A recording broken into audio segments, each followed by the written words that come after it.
luto na itong napakalaking ham. Ito yung tanghalian namin. Ang laki-laki oh, mga kabayan.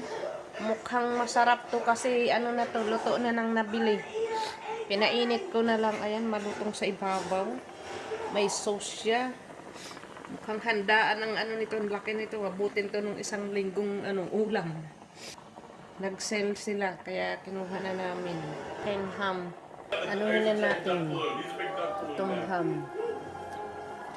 Oh, ang laki.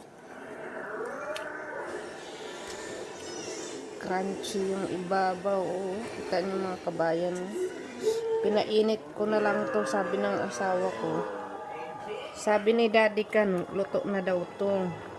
Painit na lang. Wow, kita niyo tender yung sarap. Tain yung laman mga kabayan, daming karne. Ang kapal ng karne.